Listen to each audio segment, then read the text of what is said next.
ನಮಸ್ತೆ ಆತ್ಮೀಯರೇ, ನಿಮ್ಮೆಲ್ಲರ ಹಿತೈಷಿ ಆಧ್ಯಾತ್ಮಿಕ ಚಿಂತಕ, ಶಿಕ್ಷಕ, ಚಿತ್ತಚೇತನ ಬ್ರಹ್ಮ.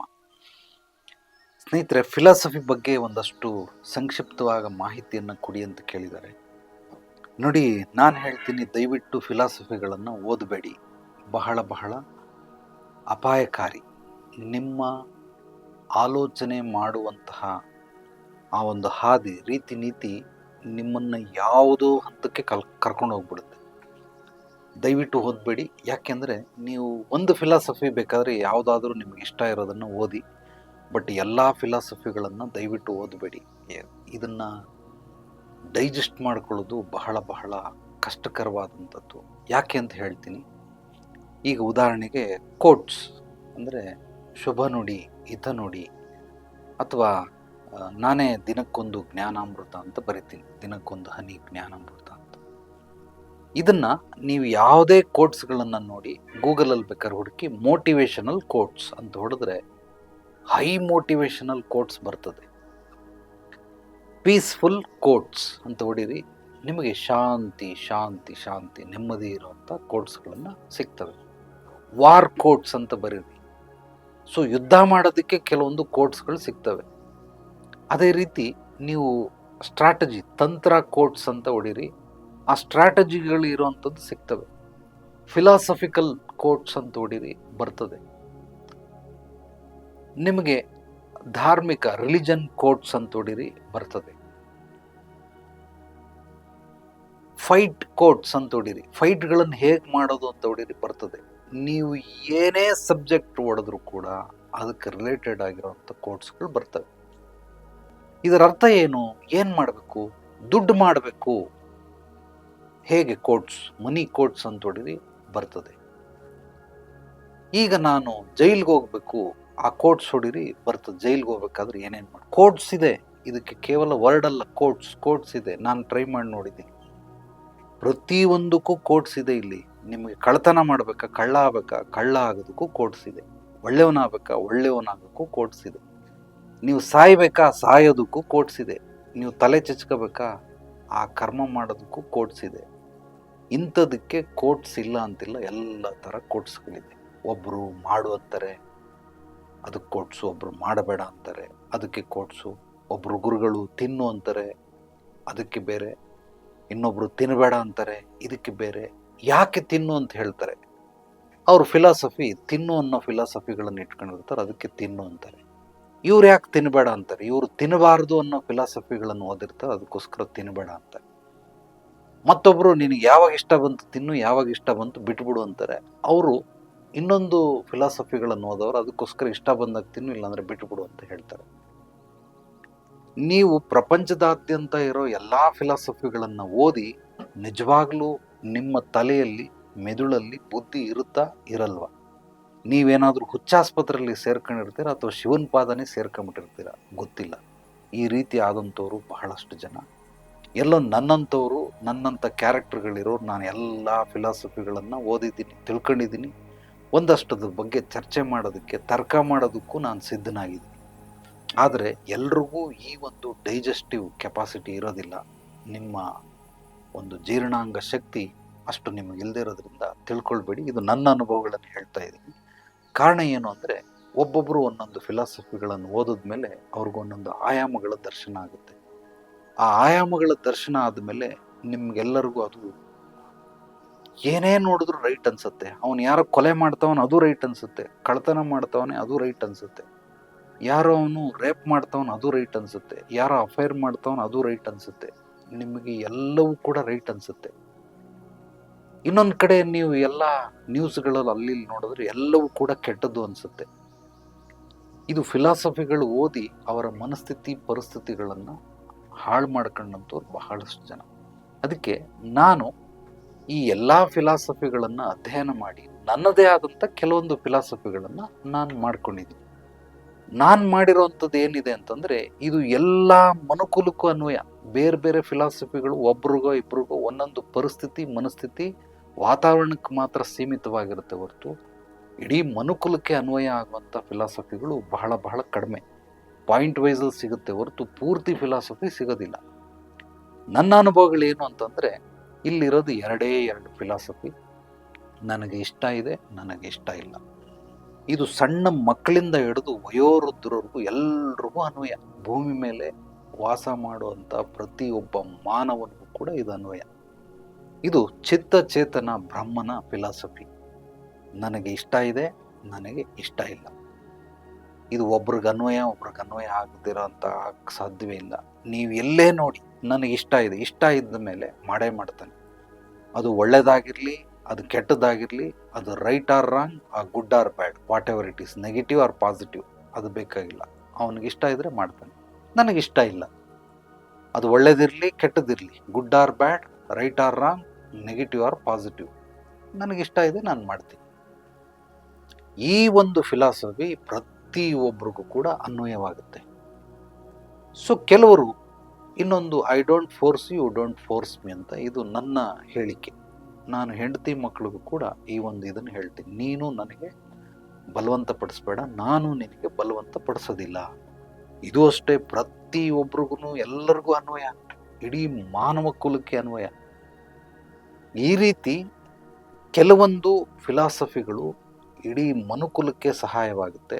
ಕೆಲವೊಂದು ಫಿಲಾಸಫಿಗಳು, ಕೆಲವೊಂದಲ್ಲ, ಆಲ್ಮೋಸ್ಟ್ ಎಲ್ಲ ಫಿಲಾಸಫಿಗಳು ಕೇವಲ ಒಂದು ಹಾದಿಯನ್ನು ಮಾತ್ರ ಪಡ್ಕೊಳ್ತವೆ, ಇನ್ನೊಂದು ಹಾದಿಯನ್ನು ಪಡ್ಕೊಳ್ಳೋದಿಲ್ಲ. ಬ್ರಹ್ಮಚಾರಿ ಆಗೋದಕ್ಕೆ ಕೆಲವೊಂದು ಫಿಲಾಸಫಿಗಳು, ಸಂಸಾರಸ್ಥರಾಗೋದಕ್ಕೆ ಕೆಲವೊಂದು ಫಿಲಾಸಫಿಗಳು, ಬಿಸ್ನೆಸ್ ಮ್ಯಾನ್ ಆಗೋದಕ್ಕೆ ಕೆಲವೊಂದು ಫಿಲಾಸಫಿಗಳು, ಒಳ್ಳೆ ಧಾರ್ಮಿಕ ವ್ಯಕ್ತಿ ಆಗೋದಕ್ಕೆ ಬೇರೆ ಬೇರೆ ಫಿಲಾಸಫಿಗಳು, ಒಳ್ಳೆ ಅದ್ಭುತವಾಗಿ ತರ್ಕ ಮಾಡೋದಕ್ಕೆ, ಆರ್ಗ್ಯೂ ಮಾಡೋದಕ್ಕೆ ಒಂದು ಅದ್ಭುತವಾದಂತಹ ಫಿಲಾಸಫಿಗಳು, ನಿಸರ್ಗನ ಅರ್ಥ ಮಾಡ್ಕೊಳ್ಳೋದಕ್ಕೆ ಕೆಲವೊಂದು ಫಿಲಾಸಫಿಗಳು, ಬ್ರಹ್ಮಾಂಡನ ಯೂನಿವರ್ಸಲ್ ಸೀಕ್ರೆಟ್ ತಿಳ್ಕೊಳ್ಳೋಕ್ಕೆ ಕೆಲವೊಂದು ಫಿಲಾಸಫಿಗಳು.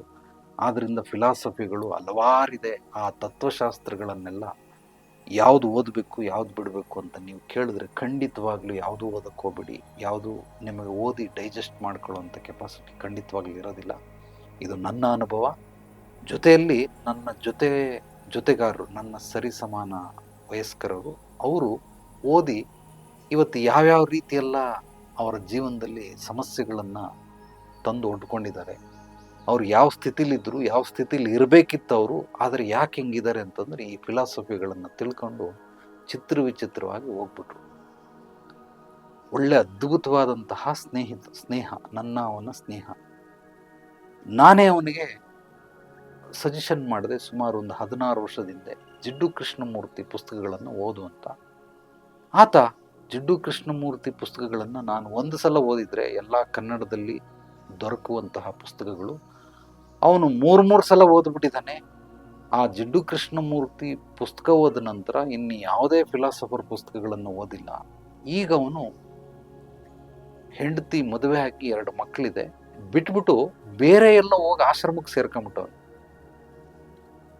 ಆಶ್ರಮಕ್ಕೆ ಸೇರ್ಕೊಂಡು ಒಂದು ಸಲ ಎಲ್ಲೋ ಹೊರಗಡೆ ಹೋದಕ್ಕೆ ಸಿಕ್ಕಿದ್ದ, ಮೋಸ್ಟ್ಲಿ ಕುಂಭಮೇಳದಲ್ಲಿ ಸಿಕ್ಕಿದ್ದ ಅನ್ಸುತ್ತೆ. ಕುಂಭಮೇಳದಲ್ಲಿ ಹೋದಕ್ಕ ಏನು ಮಾಡ್ತಾ ಇದೆಯಾ ಅಂದರೆ ಫಿಲಾಸಫರ್ ಆಗಿ ಮಾತಾಡ್ತಾವನೆ. ಅವನ ವೇಷಭೂಷಣಗಳೆಲ್ಲ ಚೇಂಜ್ ಆಗ್ಬಿಟ್ಟಿದೆ. ಅವನು ಬಹಳ ಸರಳ ವ್ಯಕ್ತಿ ಆಗ್ಬಿಟ್ಟಿದ್ದಾನೆ. ಬಹಳ ಖುಷಿ ಆಯಿತು. ಏನೇ ಮಾತಾಡಿದ್ರು ಜಿಡ್ಡು ಕೃಷ್ಣಮೂರ್ತಿ ಅವನ ಮಾತುಗಳಲ್ಲಿ ಕಾಣಿಸುತ್ತೆ. ಆ ಜಿಡ್ಡು ಕೃಷ್ಣಮೂರ್ತಿಯ ಮಾತುಗಳು, ಅವರ ವಾಕ್ಯಗಳು, ಆತನ ಒಂದು ಫಿಲಾಸಫಿ ಅದರಲ್ಲಿ ಎದ್ದು ಕಾಣಿಸುತ್ತೆ. ತುಂಬ ಖುಷಿ ಆಯಿತು, ಬಹಳ ಸಂತೋಷ ಆಯಿತು. ಲಾಕ್ಡೌನ್ಗಿಂತ ಮುಂಚೆ ಸಿಕ್ಕಿದ್ದ. ಅದಾದ ನಂತರ 2023ರಲ್ಲಿ ಮತ್ತೆ ಸಿಗ್ತಾನೆ. ತಿರ್ಗಾ ಸಿಕ್ಕಿದಾಗ ಏನು ಮಾಡ್ತಾ ಇದೆಯಾ ಅಂದರೆ, ಈಗ ಇನ್ನೊಂದು ಕಡೆ ಆಶ್ರಮದಲ್ಲಿ ಇನ್ನೊಂದು ಮದುವೆ ಆಗಿ ಒಂದು ಮಗು ಬೇರೆ ಇದೆ. ನಾನು ಅಲ್ಲಯ್ಯ, ಮದುವೆ ಆಗಿ 2 ಮಕ್ಕಳಿದೆ, ಇವಳನ್ನ ಬಿಟ್ಬಿಟ್ಟು ಓಡೋಗ್ಬಿಟ್ಟು ಏನೋ ಬ್ರಹ್ಮಚಾರಿ ಆಗಿರ್ತೀನಿ, ನನಗೆ ಸ್ವತಂತ್ರ ಬೇಕು, ಫ್ರೀಡಮ್ ಬೇಕು ಅಂತೇಳಿ ಕೃಷ್ಣಮೂರ್ತಿ ಅನುಯಾಯಿಯಾಗಿ ನಾನು ಇನ್ಮೇಲೆ ಬದುಕ್ತೀನಿ ಅಂದವನು ಇನ್ನೊಂದು ಮದುವೆ ಮಾಡ್ಕೊಂಡೆ, ಯಾಕೆ ಇನ್ನೊಂದು ಮಗು ಯಾಕೆ ಹುಟ್ಟಿಸ್ದೆ ಅಂತ ಕೇಳಿದ್ರೆ, ಮೊದಲನೇ ಹೆಂಡತಿ ಇದ್ದಾಳಲ್ಲ, ಅದು ಅಜ್ಞಾನಿಗಳು, ಮೂರ್ಖರು, ದಡ್ಡರು ಮಾಡಿಕೊಟ್ಟಂಥ ಮದುವೆ. ಇದು ನಾನು ಒಬ್ಬ ಚಿಂತಕನಾಗಿ, ಅದರಲ್ಲೂ ಜಿಡ್ಡು ಕೃಷ್ಣಮೂರ್ತಿ ಅನುಯಾಯಿಯಾಗಿ ನಾನು ತಗೊಂಡಂಥ ನಿರ್ಧಾರಗಳು ಬೇರೆ. ಈಗ ನನ್ನ ಹೆಂಡತಿ ಕೂಡ ಜಿಡ್ಡು ಕೃಷ್ಣಮೂರ್ತಿ ಅನುಯಾಯಿ. ನಮ್ಮಿಬ್ಬರಿಗೂ ಏಡು ಜೋಡು ತುಂಬ ಚೆನ್ನಾಗಿದೆ. ಆದ್ದರಿಂದ ನನಗೆ ಒಂದು ಮಗುನೂ ಆಗಿದೆ ಅಂತ ಹೇಳ್ದ. ಬಹಳ ಸಂತೋಷ ಆಯಿತು, ಒಳ್ಳೆಯದು. ಸೊ ನಾನು ಕೂಡ ಪುಸ್ತಕ ಓದಿದ್ದೀನಿ, ಅವನ್ ಅವನ್ದು ಏನೋ ಬದಲಾವಣೆ ಆಗಿದೆ ಅಂತ 2-3 ಸಲ ಓದಿದ್ದೀನಿ. ಬಟ್ ನನ್ನಲ್ಲಿ ಏನು ಬದಲಾವಣೆಗಳು ಕಂಡಿಲ್ಲ. ನಾನು ಅದರಲ್ಲಿ ಏನು ಸತ್ವ ಇದೆ ಅದನ್ನ ಒಂದೊಂದಾಗಿ ಉಪಯೋಗಿಸ್ಕೊಳ್ಳುವಂಥ ಪ್ರಯತ್ನ, ಅರ್ಥ ಮಾಡ್ಕೊಳ್ಳುವಂಥ ಪ್ರಯತ್ನ. ಎಲ್ಲಿ ಇದು ಉಪಯೋಗಕ್ಕೆ ಬರ್ತದೆ ಅಲ್ಲಿ ಉಪಯೋಗಿಸುವಂಥ ಒಂದು ಅತ್ಯದ್ಭುತವಾದಂತಹ ಜ್ಞಾನ ನನ್ನಲ್ಲಿರೋದ್ರಿಂದ ಯಾವುದನ್ನ ಎಲ್ಲಿ ಉಪಯೋಗಿಸ್ಬೇಕು, ಹೇಗೆ ಉಪಯೋಗಿಸ್ಬೇಕು, ಇದಕ್ಕೆ ಪರಿಜ್ಞಾನ ಅಂತಾರೆ. ಆ ಪರಿಜ್ಞಾನ ನನ್ನ ಗುರುಗಳು ಹೇಳ್ಕೊಟ್ಟಿರೋದ್ರಿಂದ ನಾನು ಅದನ್ನೆಲ್ಲ ಮಾಡ್ಕೊಂಡು ಬಂದಿದ್ದೆ. ಈಗ 2025ನೇ ಇಸ್ವಿ ನವೆಂಬರ್ ತಿಂಗಳಲ್ಲಿ ಮತ್ತೆ ಒಂದ್ಸಲ ಸಿಕ್ಕದ. ನನ್ನ ಜೀವನದ ಗತಿ ಅಲ್ಲೋಲ ಕಲ್ಲೋಲ ಆಗ್ಬಿಟ್ಟಿದೆ. ಹೇಗಾದ್ರೂ ಮಾಡಿ ಅವಳಿಂದ ತಪ್ಪಿಸ್ಕೊಂಡು ಬಿಡ್ಬೇಕು, ನನಗೆ ಡಿವೋರ್ಸ್ ಸಿಗ್ತಾ ಇಲ್ಲ, ನೀನು ಹೆಲ್ಪ್ ಮಾಡು ಅಂತ ಬಂದಿದ್ದಾನೆ. ಮೊದಲನೇ ಆಯಾಮ ಯಾವುದು, ಎರಡನೇ ಆಯಾಮ ಯಾವುದು, ಈಗ ಮೂರನೇ ಆಯಾಮ ಯಾವುದು. 2023ರಿಂದ 25 2 ವರ್ಷಕ್ಕೆ ಸುಸ್ತಾಗ್ಬಿಡ್ತು. ಈಗ ಇಷ್ಟೆಲ್ಲ ಫಿಲಾಸಫಿಗಳು ಓದಿ ಏನು ಪ್ರಯೋಜನ? ಆದ್ರಿಂದ ದಯವಿಟ್ಟು ಯಾವುದೇ ಫಿಲಾಸಫಿಗಳನ್ನು ಓದಬೇಡಿ. ನೀವು ಅದ್ಭುತವಾಗಿ ಪ್ರಕೃತಿ, ನೇಚರನ್ನು ಸ್ಟಡಿ ಮಾಡಿ.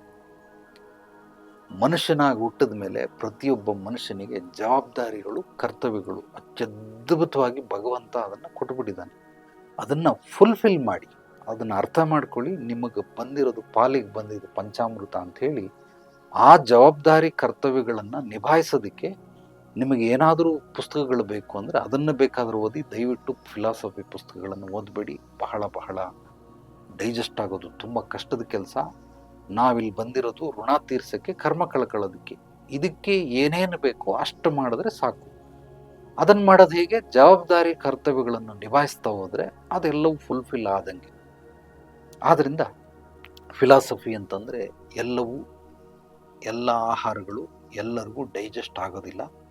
ಕೆಲವರು ಕಲ್ಲು ಕೊಟ್ಟರೂ ಕೂಡ, ಮಣ್ಣು ತಿಂದರೂ ಕೂಡ, ಸಗಣಿ ತಿಂದರೂ ಕೂಡ ಡೈಜೆಸ್ಟ್ ಮಾಡ್ಕೊಳ್ಳುವಂತಹ ಶಕ್ತಿ ಭಗವಂತ ಅವರು ಕೊಟ್ಟಿರ್ತಾರೆ. ಅಂಥವ್ರು ಮಾತ್ರನೇ ಓದಬೇಕು ಹೊರತು ಎಲ್ರಿಗೂ ಓದೋವಂಥ ಅವಶ್ಯಕತೆ ಇಲ್ಲ. ಆದರೂ ನೀವೇನಾದರೂ ನಾನು ಗಟ್ಟಿಗ, ದೃಢ ಸಂಕಲ್ಪಿ, ನಾನು ಅದ್ಭುತವಾಗಿ ಓದ್ತೀನಿ ಅಂದರೆ ನಿಮಗಿಷ್ಟ ಬಂದಿದ್ದ ಫಿಲಾಸಫಿಗಳನ್ನು ಓದಿ. ಅದರಲ್ಲೂ ನನ್ನ ಫೇವ್ರೆಟ್ ಫಿಲಾಸಫರ್ ಓಶೋ. ಈ ಓಶೋ ಪುಸ್ತಕಗಳನ್ನು ಓದಿ ಅಂತ ಮಾತ್ರ ನಾನು ಹೇಳ್ತೀನಿ ಹೊರತು ಬೇರೆ ಇನ್ಯಾವುದು ಫಿಲಾಸಫರ್ಗಳನ್ನು ಓದು ಅಂತ ಹೇಳೋದಿಲ್ಲ. ಸಾಧ್ಯವಾದರೆ ನನ್ನ ಜೀವಿತಾವಧಿಯಲ್ಲಿ ನಾನೊಂದು ಫಿಲಾಸಫಿಗಳನ್ನು ಬರಿತೀನಿ. ನಾನು ಬರೆಯುವಂಥದ್ದು ಇಡೀ ಮಾನವ ಕುಲಕ್ಕೆ ಅನುಕೂಲ ಆಗಬೇಕೆ ಹೊರತು ಒಬ್ರಿಗೆ ಮಾತ್ರ, ಯಾವುದೋ ಒಂದು ಪಂಗಡ, ಯಾವುದೋ ಒಂದು ಪ್ರದೇಶಕ್ಕೆ ಸೀಮಿತವಾಗಿರುವಂಥದ್ದನ್ನು ಬರೆಯೋದಿಲ್ಲ. ಇಡೀ ಮಾನವ ಕುಲಕ್ಕೆ ಅನುಕೂಲ ಆಗುವಂಥ ಫಿಲಾಸಫಿಗಳನ್ನು ಬರಿಬೇಕು ಅಂತ ಅಂದ್ಕೊಂಡಿದ್ದೀನಿ. ದೇವ್ರ ಶಕ್ತಿ ಕೊಟ್ಟರೆ ಖಂಡಿತವಾಗಲೂ ಅದನ್ನು ಬರೆದು ಇಡೀ ಪ್ರಪಂಚಕ್ಕೆ ಲೋಕಾರ್ಪಣೆ ಮಾಡ್ತೀನಿ. ಈ ವಿಡಿಯೋವನ್ನು ನಿಮ್ಮೆಲ್ಲ ಸ್ನೇಹಿತರಿಗೆ, ಆತ್ಮೀಯರಿಗೆ ತಪ್ಪದೆ ಮರೆಯದೆ ಶೇರ್ ಮಾಡಿ. ಜ್ಞಾನ ಹಂಚೋದ್ರಿಂದ ಬೆಳೆಯುತ್ತೆ. ಎಲ್ರಿಗೂ ಒಳ್ಳೆಯದಾಗಲಿ. ನಾಳೆ ಮತ್ತೆ ಭೇಟಿಯಾಗೋಣ ಮತ್ತಷ್ಟು ಸತ್ವಭರಿತ ವಿಚಾರಗಳೊಂದಿಗೆ. ಎಲ್ಲರೊಳಗಡೆಗಿರುವ ಭಗವಂತನಿಗೆ ನನ್ನ ಭಕ್ತಿಪೂರ್ವ ಪ್ರಣಾಮಗಳು. ಸರ್ವೇ ಜನೋ ಸುಖಿನೋ ಭವಂತು. ಶುಭರಾತ್ರಿ.